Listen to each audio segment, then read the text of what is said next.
Hello, and welcome back to Physics 123, Quantum Mechanics 1. Let's first review some of the concepts that we need for this lesson. So in the previous lesson, we have discussed that wave functions are just vectors living in Hilbert space. So we also need to review about operators, that they represent physical quantities or observables.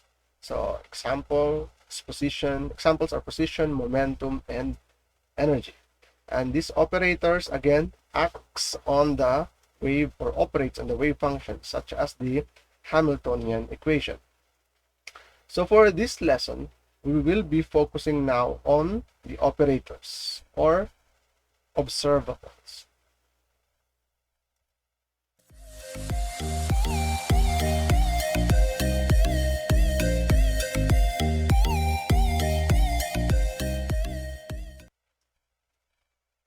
So the action of the operator on a wave function is what we call a linear transformation. So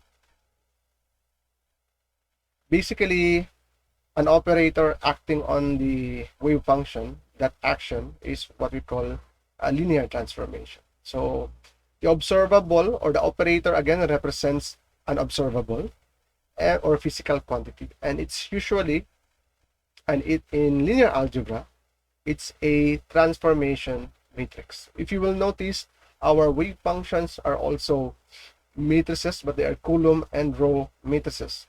In the case of an operator, they are actually represented by an m by n matrix in general. So our observable is represented by Q again, which represents the quantity, the physical quantity, which can be again as a function of position and momentum. So a linear transformation matrix, which is represented by this Q here, is our operator. If the operator acts on a wave function A, or a wave vector, or a state vector A, then it produces a new wave function, or a new wave vector, or a new state vector for that matter. So this is what the linear transformation looks like. So this is our transformation matrix. So in general, it's an m by n matrix. So it has m times n number of elements. So this is our ket vector, and it produces that the action of the operator acting on the wave function results in another wave function. So that's basically what linear transformation is all about.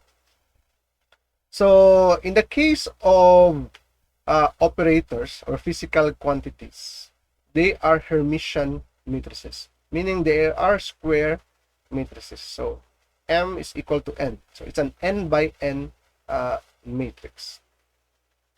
And one property of Hermitian matrices is that they're adjoint. Again, adjoint means transpose conjugate.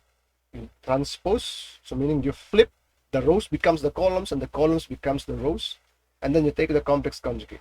So if you do that to a matrix, and if it is still exactly equal to the original matrix, then that's what you call a Hermitian matrix. So you have discussed this in your mathematical physics subject.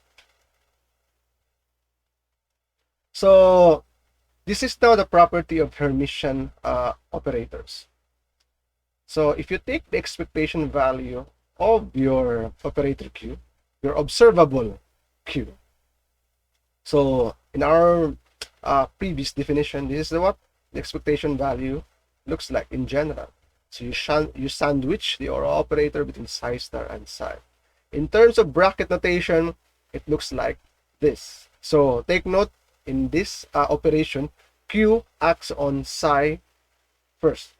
And whatever the result in Q of psi, we take the inner product of that with psi conjugate. So that is represented by this bracket notation here.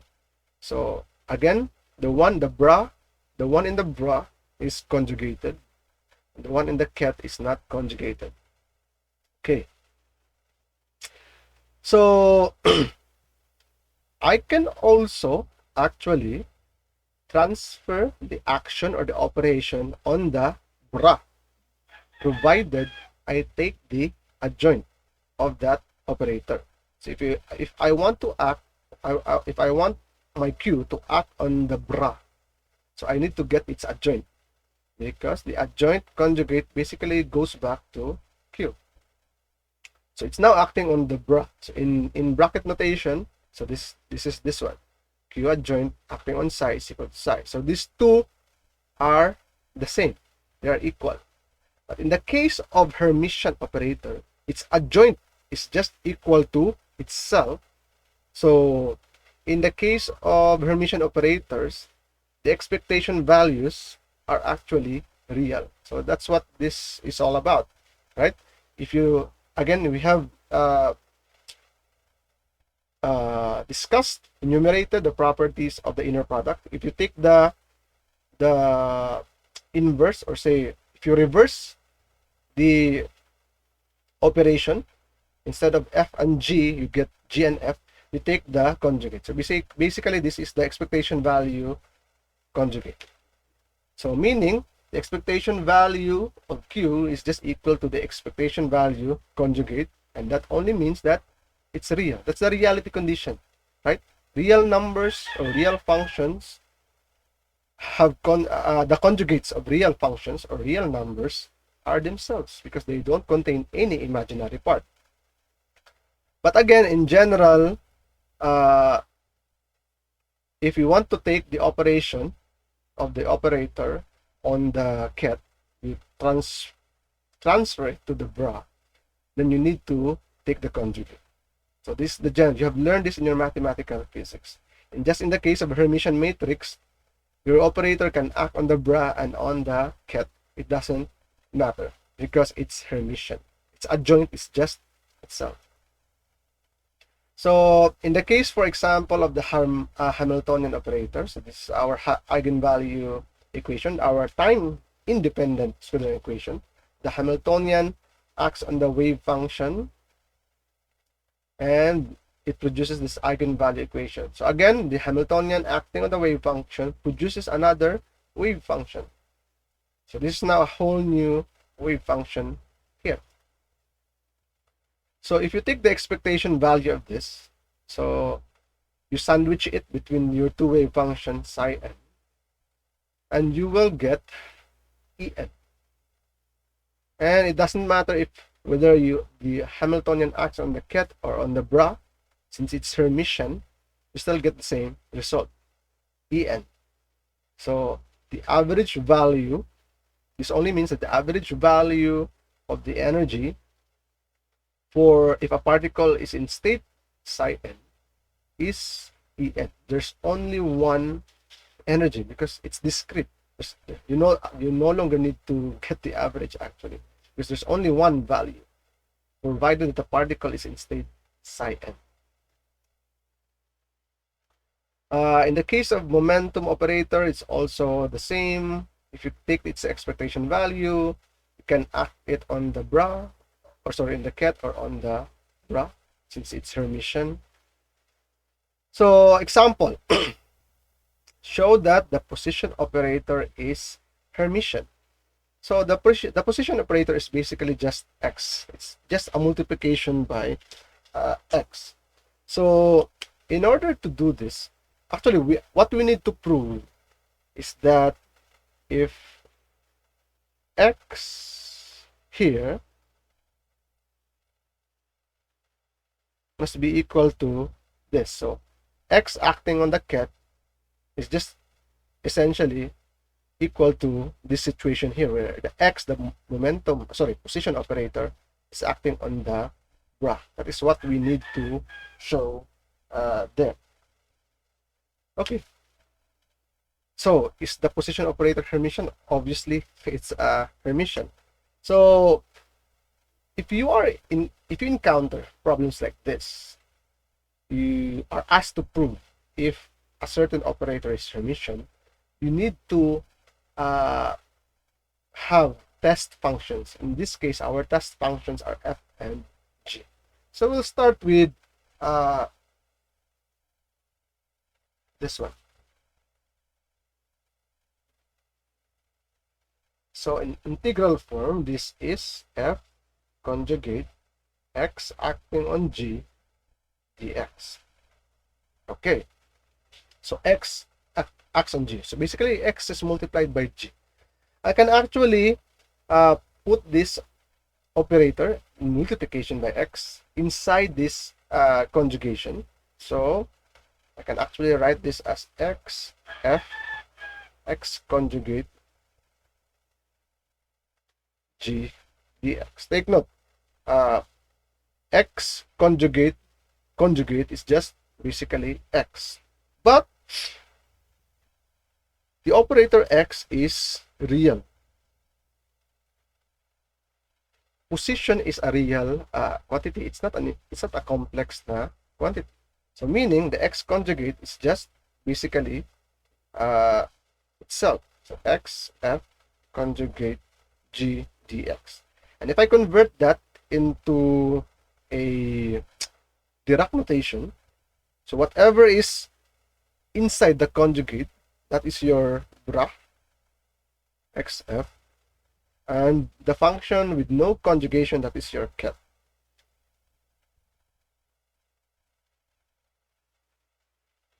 So this means that x adjoint is just equal to x, meaning it's Hermitian.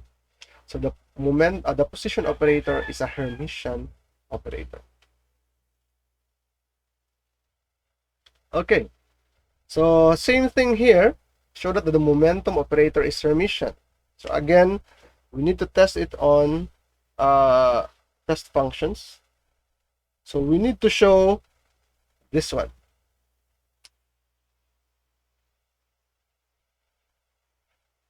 So we need to show that the operation, if momentum is acts on the ket, is just equivalent to the momentum acts on the bra. Okay. So this is, we start with this. So in integral form, this is f conjugate. Our momentum in x space is h bar over I g dx acting on g dx. Okay.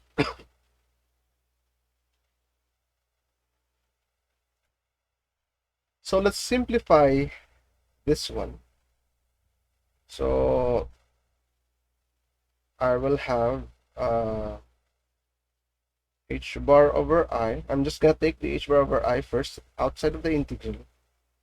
H bar over I, integral of f conjugate. Then you have dg dx dx, or basically dg. F conjugate dg. There's dx, there's dx. Basically that cancels out. And you have an integral of u dv. And what does the integral of u dv equal to? So this is actually just the integral, u times v, which is g, evaluated at our limits, minus the integral of v, which is now g du. So df. So integration by, this is called integration by parts. So u dv is equal to uv minus integral of d du. So usually our limits here is from negative infinity to positive infinity. So you need to evaluate this from negative infinity to positive infinity. And since these are, we assume that these functions are in Hilbert space, and that these functions are square integrable functions, meaning they are normalizable. So if a function can be normalized, its values, their values at the boundaries, in this case from negative infinity to positive infinity, must be 0. So they must vanish at the boundary. So basically this whole term here become 0. And I will just again add dx here and dx to that. and then rearrange the terms. Okay. I will now have an integral of, I will write the one with the conjugate first. I will place the negative h bar over I inside the conjugation, and I will get negative h bar over negative I df dx conjugate and g dx. So did you see what I did here? I just placed the negative sign, and if I want to take this I here inside the conjugation, I must take its conjugate. So the conjugate of I is negative I. So you will notice that negative I conjugate is basically your I. Go back to your I. So there's a negative sign, there's a negative sign. So basically the negatives cancel each other out, and you will have h bar over I df dx. And it's basically just this term here inside the parenthesis. It's basically just your momentum operator acting on f, right? So I can, in notation, in direct notation, I can actually write this as P, F, G. So the one in the bracket is P, F. This is just your momentum operator acting on F. And again, this is equal to our original assumption, or our original equation.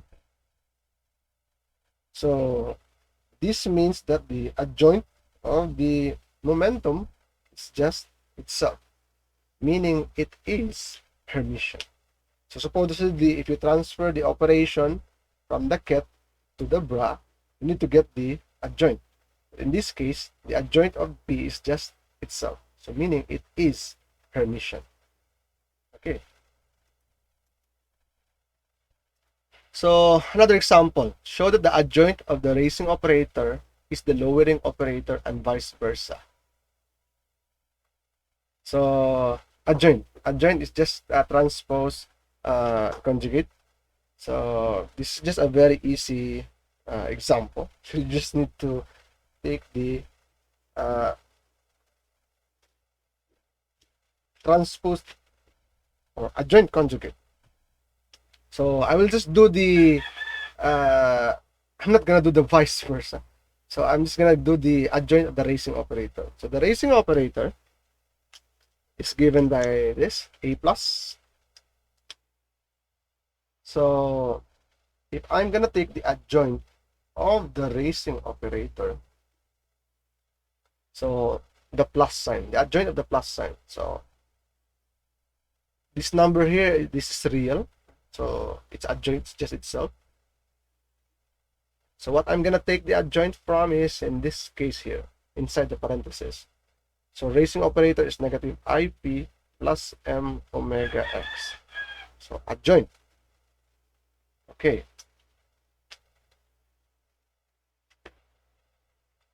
So the adjoint of this term here. So what is the adjoint of that term there? So the adjoint of all the terms inside. The adjoint of negative I is positive I. The adjoint of P is just P because it's Hermitian. So P adjoint is basically P. And then M, omega, these are real numbers. Then the adjoint of X adjoint is just itself. And this is basically the lowering operator. So take note, what we used here is the adjoint of P is P, it's Hermitian. The adjoint of X is just X because they are both Hermitian. This is just an easy problem. You can do the same for the lowering operator.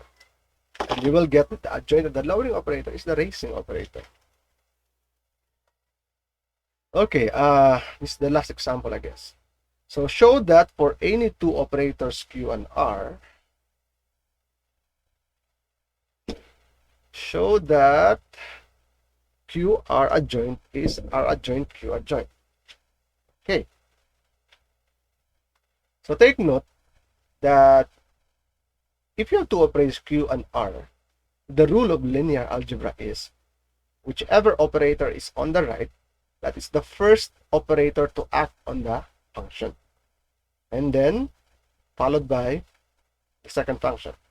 So meaning in QR, the multiplication of these two operators, R will act first, and then whatever is the result between R acting on your function, Q will act on that next. And you need to show that if you take the adjoint of QR, the operator, it becomes R adjoint Q adjoint. So in this case, Q adjoint will now act first on the function, followed by R adjoint. Okay, so in order to do this, we need to again have test functions.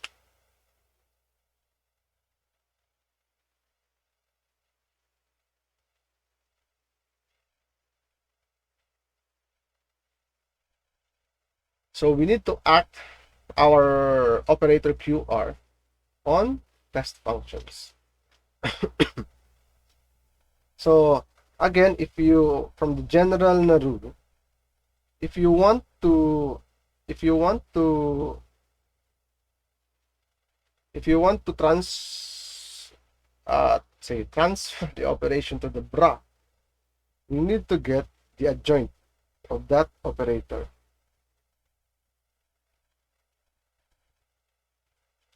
So this is the general rule.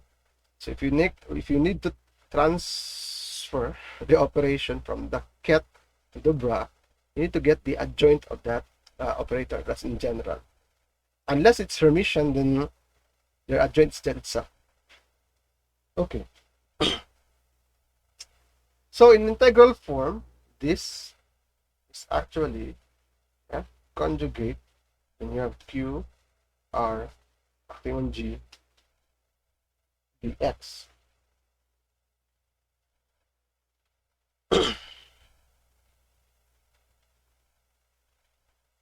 So R will act first on G.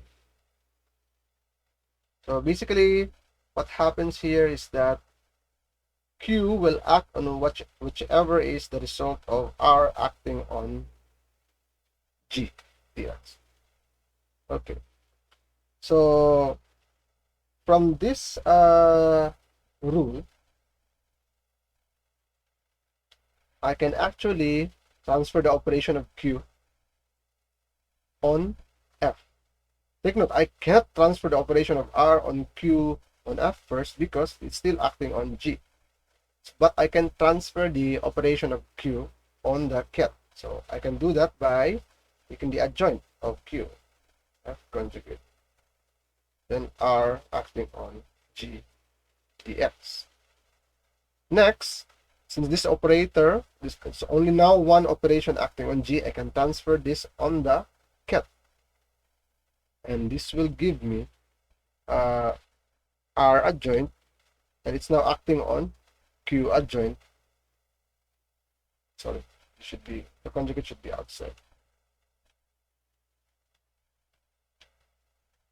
So if we go back to the Dirac notation, this is just R adjoint, Q adjoint, F. That's what in the ket. And then in the bra, in the ket, it's G. And basically this is your QR adjoint F and G. So I think you have learned this in your mathematical physics. But if you take the adjoint of a multiplication of operators, then whichever is the operator on the left